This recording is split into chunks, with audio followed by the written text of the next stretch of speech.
Hello everyone, welcome on board another informative half-hour journey through the pages of our weekend edition of Jamaica Magazine. So glad you've joined us. I'm Adrian Atkinson.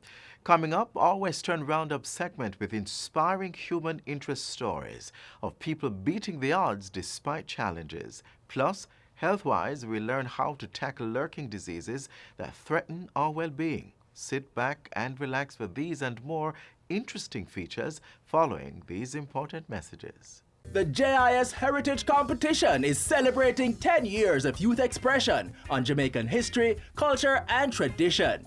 If you're a primary level student, 9 to 12 years old, enter the essay competition. Write 400 to 500 words on the topic. I promise to stand up for justice, brotherhood, and peace. Identify a Jamaican from our past or an institution that exemplifies this statement from our national pledge and say why. Secondary level students, enter the poster competition. And tertiary students, send us your best snap for the photo competition. The topic, I promise to stand up for justice, brotherhood, and peace. Enter now and play your part in preserving our national heritage. Great prizes to be won. Competition closes October 24. For competition rules and guidelines, contact the JIS.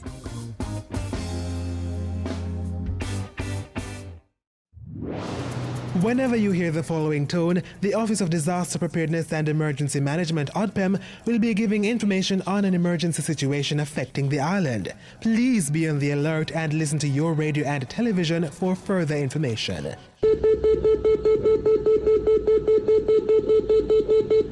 This was a test of the emergency alert system, brought to you by ODPEM. This week in our Western Roundup segment, we've placed the spotlight on a young man overcoming life's challenges through sheer commitment to better himself.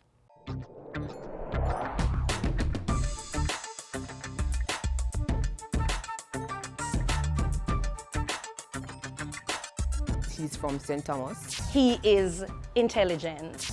He came into the parish of St. Anne. Very friendly. For other avenues that he could have taken. Want to achieve. He could have gone with other friends who are idling on the street side, probably just digging out his hand middle. But no, he chose school. You've just left high school. You now have the option to gain employment or go back to the classroom. Which would you choose? Sounds like an easy decision, right? Well, today on Western Roundup, we feature Kashif Davis, a young man who had two options but chose to go back to the classroom and work at the same time. Stay with us for this inspiring episode.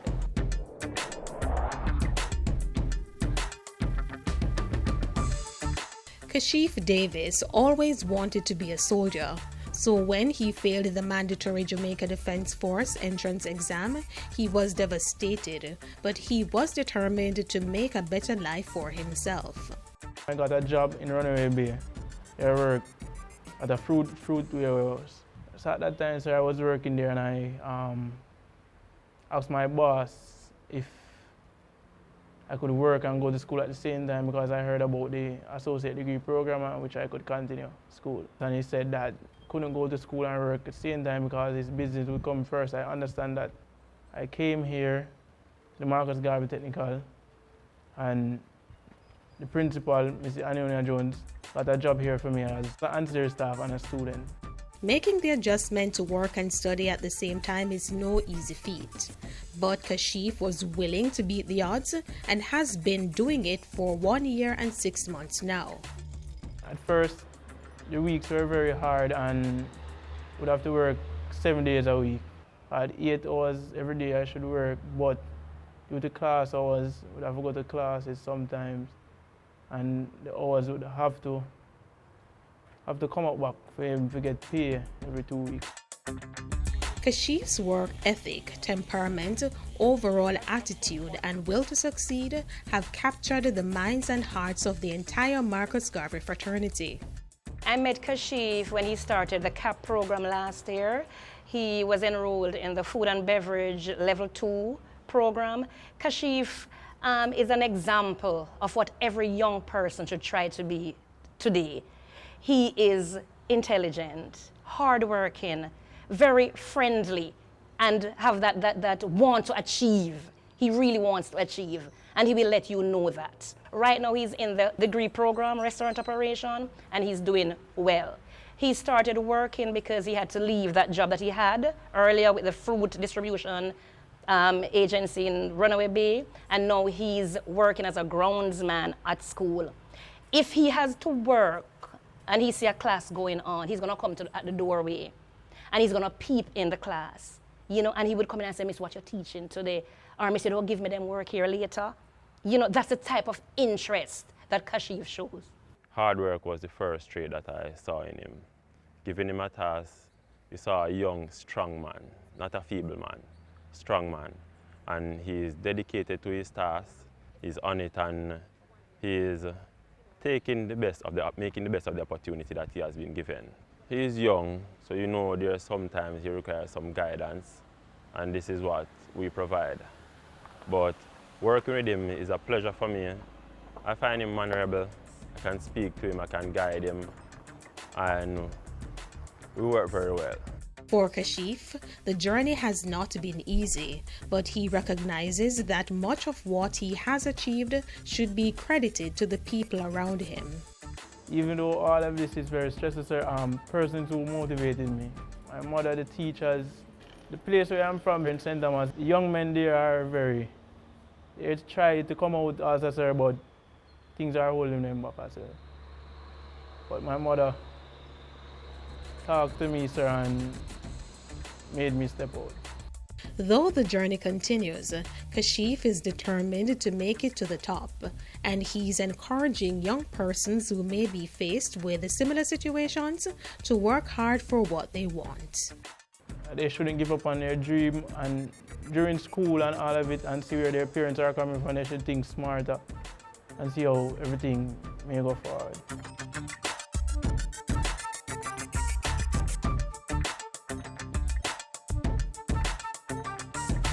We hope, like Kashif, you too are pushing to achieve your heart's desires.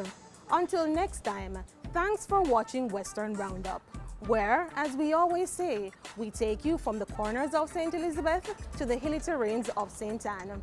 Take care.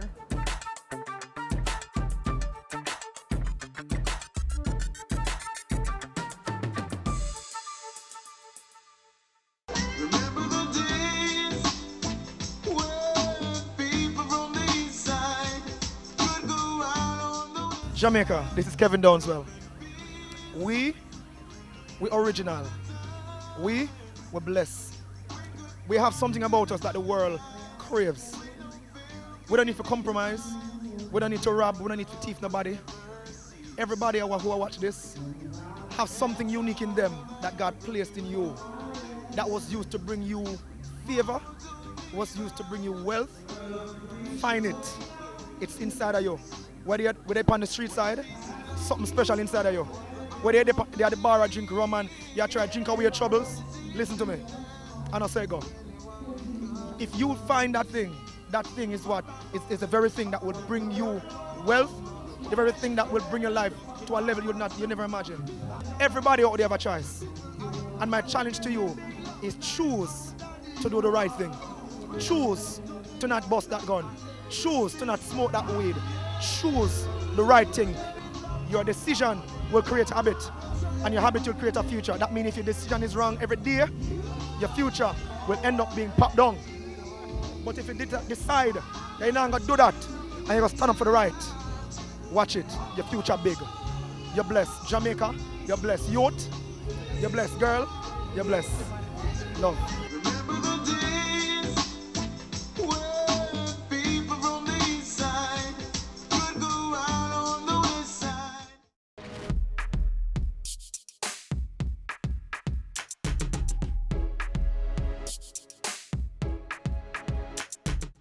Would you want to be treated if you were diagnosed with COVID-19?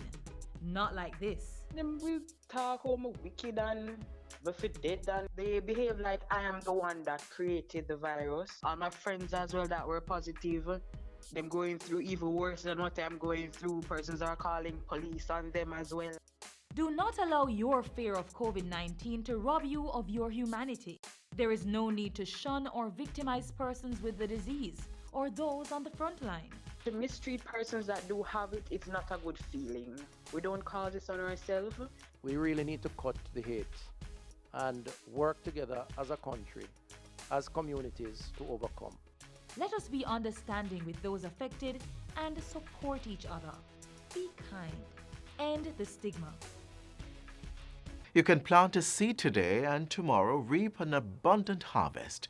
With that thought and much perseverance, a small farmer with a great passion for his chosen profession was able to find fortune in just a few grains of peas. He tells his inspiring story in this next feature. All this from just 3 peas. While we're coming, I saw 2 grains of peas on the road and I picked it up. I take it home with me and I planted it beside my callaloo garden at the home. This was in 1982 and the 3rd pea was found just a few days later at the same spot. I saw a sucker. I just take my machete, take it up like that, and I hold it like that and go to the field. And I planted it there. And that's how I started.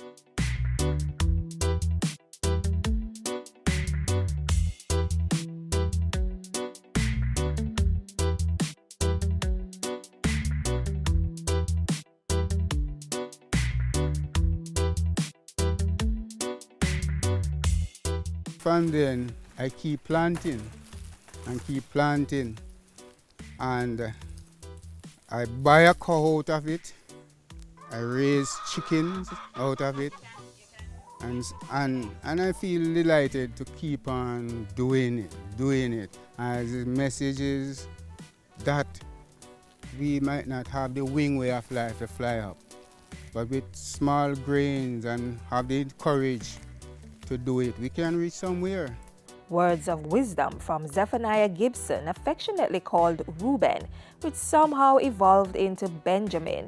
This West Rural St. Andrew farmer is proof positive that big things can come from small starts. It's a message he's eager to share, using his success as an example, from 3 peas planted in 1982 to close to 1 acre being sown and reaped today. It's a journey that has been documented in a manuscript titled Benjamin's Adventure. And it born out of a desire to help those who are lazy. You don't want to do anything. And you say, this little morsel or this little, 2 grain is too small to start with. But Benjamin started with it. And it wasn't hard to do it for me because I love farming. And here is it today, rain in abundance.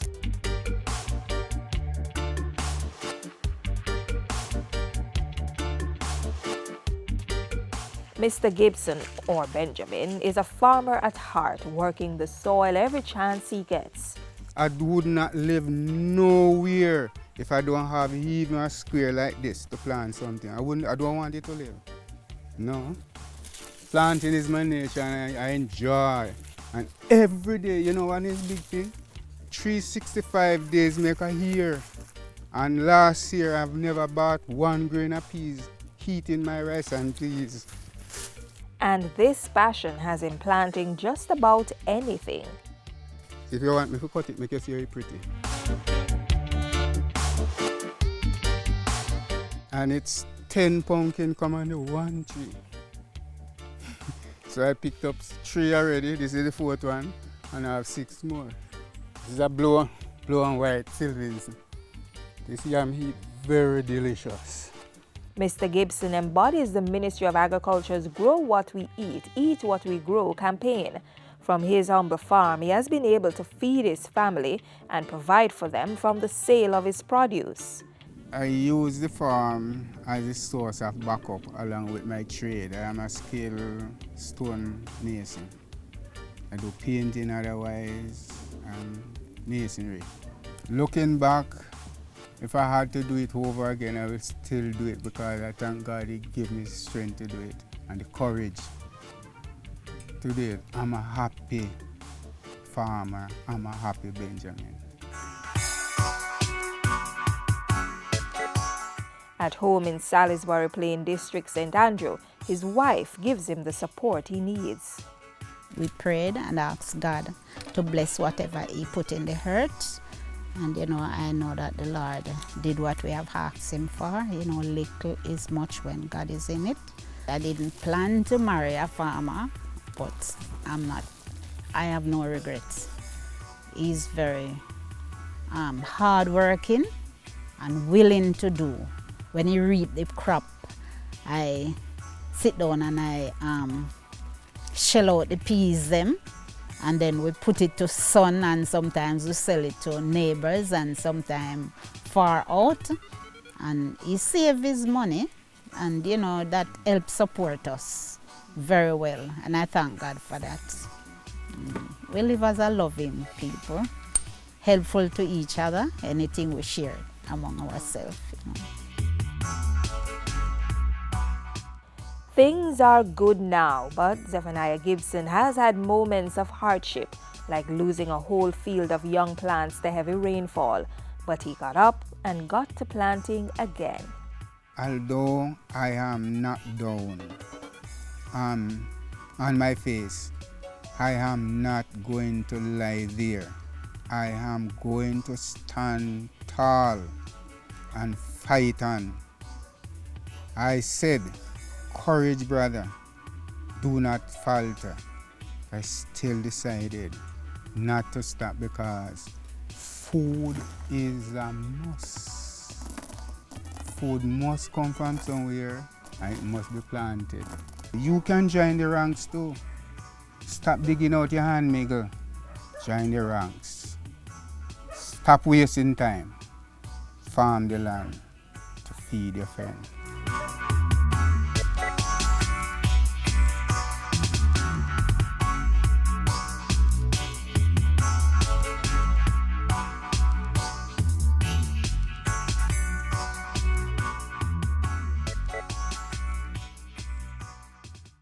Jamaica Social Investment Fund, JSIF, celebrating over 20 years of investment in community development. JSIF has forged relationships with international funding partners as well as private and public sector entities. Let us continue to invest to reduce vulnerabilities. Let us build our social capital and resilient infrastructures to ensure full participation in Vision 2030. JSIF, investing for community development. You've asked for it, and now it's here. The Jamaica Information Service has updated its mobile app. It's easier to navigate, loads even faster than before, talking about top speed, operates seamlessly across platforms, and we're a creative bunch, so it's much easier on the eyes. Now you have quick and easy access to news stories, television and radio features, and a variety of photos right at your fingertips. And you'll get push notifications when new content is uploaded. Download the app on your Apple and Android devices now and get news you can use. Jamaica Information Service, the voice of Jamaica on the go.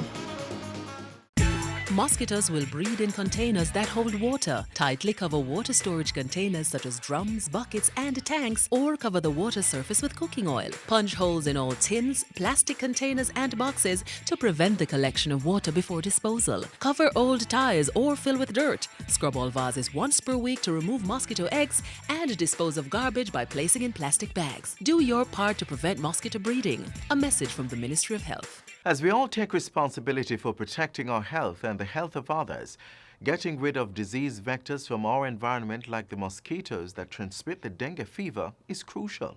Learn how in the upcoming feature.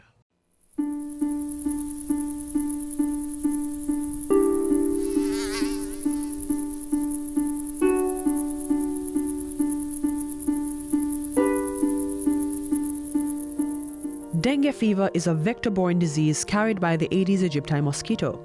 It is caused by the flavivirus and occurs in either a mild or severe form in tropical and subtropical areas of the world. Globally, 50 to 100 million cases of dengue are seen yearly. Dengue is endemic to Jamaica, meaning that since its introduction, in 1977, we have cases that occur every year. The cases of dengue fever, including severe dengue, can occur at any time throughout the year. An outbreak is declared when the number of cases increase above the usual that is expected for that time of the year. Dengue is transmitted to humans by the bite of the infected female mosquito. Symptoms typically begin 3 to 14 days after someone gets infected with the virus. Symptoms can last from 2 to 7 days. The incubation period is usually 4 to 10 days, and illness begins abruptly, and there are essentially 3 phases of the illness.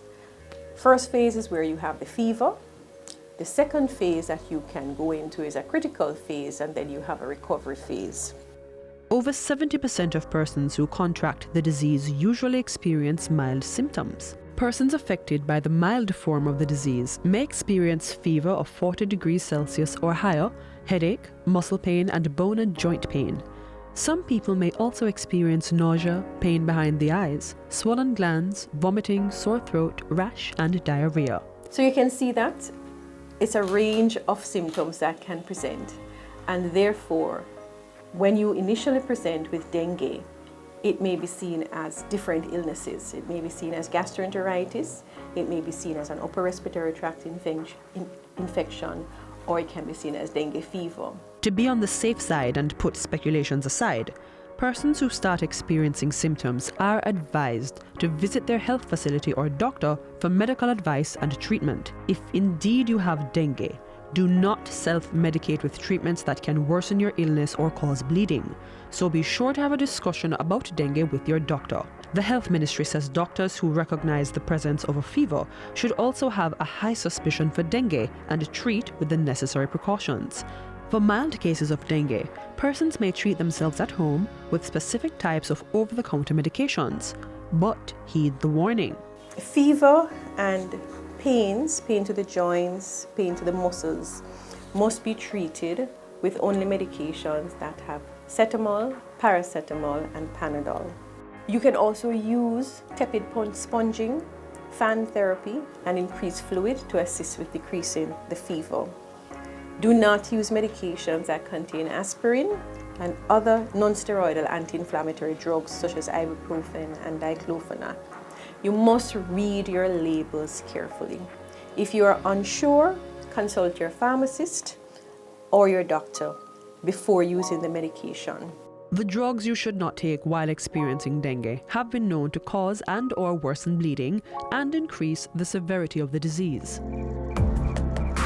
Besides the mild form of dengue, persons can also experience a more severe form called dengue hemorrhagic fever, which is a rare complication of the illness that can lead to death.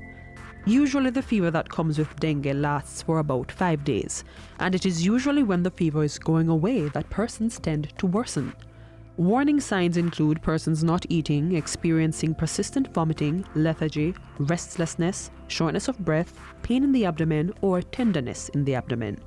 Persons should also look out for signs of bleeding. Those signs of bleeding can include bleeding from the gums, bleeding in the urine, it can be bleeding in the stool. Usually though, when you start getting bleeding in the stool, in the urine and stuff, you have reached a severe point. It is important to note that a case of severe dengue can occur without symptoms of bleeding. Also, in a case of severe dengue, there may be difficulty in maintaining hemodynamics, in which a person's blood pressure tends to drop suddenly and circulation to vital organs is affected. With dengue, fluid tends to seep from the blood vessels to the outside of the vessels, meaning that there is decreased blood flow to vital organs. And that is why you get the symptoms of lethargy and restlessness and pain in the abdomen.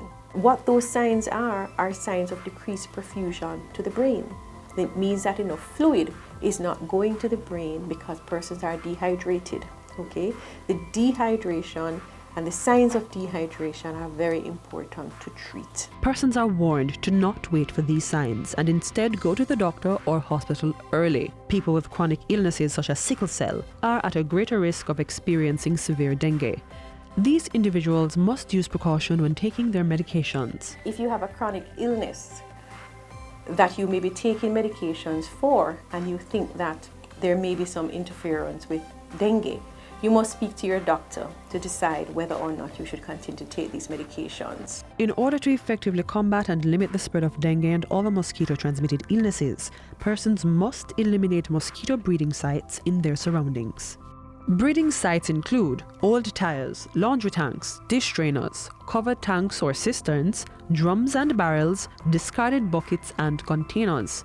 Other sources are pet dishes, construction blocks, bottles, discarded tin cans, tree holes and bamboo, bottle pieces on top of walls, old shoes and flower pots. Mosquitoes can also breed in discarded toys, roof guttering, bromeliad plants, garden containers and tools, brick holes and unmaintained wading or swimming pools. Where water is stored for use, the containers must be properly covered and sealed against mosquito entry. The use of mosquito repellents containing DEET and long-sleeved clothing are also recommended for personal protection. For more information, please contact the Ministry of Health, 10 to 16 Grenada Way, Kingston 5. Call them at 876-633-8172, 876-633-7771. Information is on the web at moh.gov.jm and contact can be made by email pr@moh.gov.jm or on social media.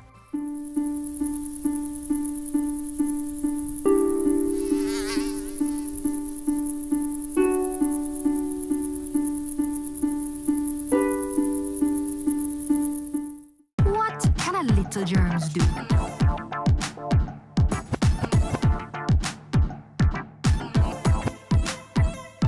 Pink eye, running belly, even flu. Germs can make them happen to you. Put germs on our manners with these. Cover your mouth when you cough and sneeze. Always wash your hand with water and soap. Keep dirty hands from your eyes and your nose and your mouth. You don't want to be sick, take care. Practice every day, no germs round here. A message from the Ministry of Health. And that brings us to the end of our journey on Jamaica Magazine today. Be sure to join us again tomorrow for another informative show. Until then, continue to watch this and other programs by logging on to our website, gis.gov.jm, or subscribing to our YouTube channel. You may also find us on all the major social media platforms and through our mobile app that's Android and iOS compatible. On behalf of the entire production team, I'm Adrian Atkinson, urging you to do all you can to stay COVID-19 free. This has been a production of the Jamaica Information Service, the voice of Jamaica.